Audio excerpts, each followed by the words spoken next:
ಇನ್ನು ಬರ್ತ್ಡೇ ಪಾರ್ಟಿಯಲ್ಲಿ ಯಾವುದೇ ಮಾದಕ ದ್ರವ್ಯ ಪತ್ತೆಯಾಗಿಲ್ಲ, ಸಿಕ್ಕಿಲ್ಲ ಅಂತಕ್ಕಂಥದನ್ನ ಮಂಗ್ಲಿ ಅವರು ಹೇಳ್ಕೊಂಡಿದ್ದಾರೆ.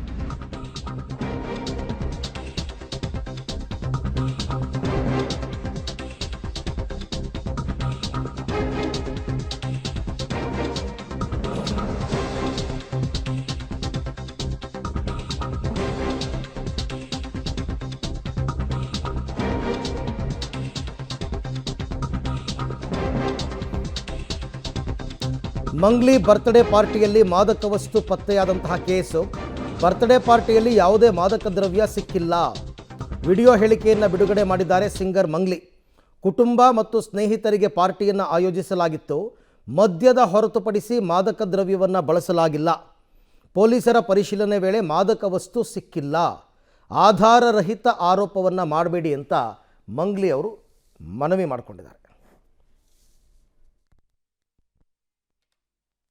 ఆ రిసార్ట్లో మా అమ్మ నాన్నల కోరిక మేరకు మా అమ్మ నాన్నలతో కలిసి మా ఫ్యామిలీ మెంబర్స్తో కలిసి నేను జరుపుకోవడం జరిగింది. అక్కడ మా అమ్మ నాన్నలు, మా అమ్మ నాన్న ఫ్రెండ్స్, మా ఫ్రెండ్స్, మా ఫ్యామిలీ ఫ్రెండ్స్, మా టీమ్ మెంబర్స్ మాత్రమే ఉండడం జరిగింది. అండ్ అట్లనే లిక్కర్ ఉండడం జరిగింది, సౌండ్ సిస్టమ్ ఉండడం జరిగింది. సో సౌండ్ సిస్టమ్కి లిక్కర్కి పర్మిషన్ తీసుకోవాలని చెప్పి నాకు అస్సలు అవగాహన లేదు, ఐడియా కూడా లేదు. అది అనుకోకుండా సడన్గా ప్లాన్ చేసుకొని వెళ్ళిపోవడం జరిగింది అక్కడ. సో అందుకు నాకు అవగాహన లేదు, లేకుంటే నేను డెఫినెట్లీ నేను తీసుకునేదాన్ని. నాకు అసలు గైడెన్సీయే లేదు. ఎవరైనా గైడ్ చేసినా కూడా నేను పర్మిషన్ తీసుకునేదాన్ని, లేకపోతే నేను ఎందుకు ఇలా తెలిసి చెయ్యను కదా. సో ఇదంతా ఇలా తెలిసి అయితే నేను తప్పు చేయలేదు, తెలియకుండా ఇది జరిగిపోయింది. అండ్ అక్కడ లోకల్ లిక్కర్ తప్ప అసలు వేరే ఏ ఇతర పదార్థాలు, మత్తు పదార్థాలు కానీ వాడడం అసలు జరగలేదు. అక్కడ దొరకలేదు కూడా, పోలీసులు సెర్చ్ చేసినా కూడా. అండ్ అక్కడ ఎవరికైతే పాజిటివ్ వచ్చింది అని చెప్పి పోలీసులు చెప్తున్నారో ఆయన ఎక్కడో ఒక చోట తీసుకున్నాడు, ఎప్పుడో తీసుకున్నాడు అని చెప్పి తేలిందని చెప్పి పోలీసులే చెప్పారు. అండ్ అది ఇన్వెస్టిగేషన్ కూడా జరుగుతుంది. మేము కూడా పోలీసులకు కోఆపరేట్ చేస్తున్నాము.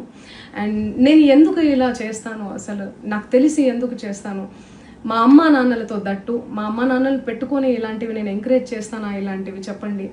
అండ్ ఒక రోల్ మోడల్గా, ఒక ఇన్స్పిరేషనల్గా ఉండాలని అనుకుంటాను, కానీ నేను ఇలా ఎందుకు నేను చేస్తాను. సో ప్లీజ్ దయచేసి మీడియా మిత్రులకు నా విన్నపం ఏంటంటే, ఆధారాలు లేని అభియోగాలు నా మీద అస్సలు మోపద్దు.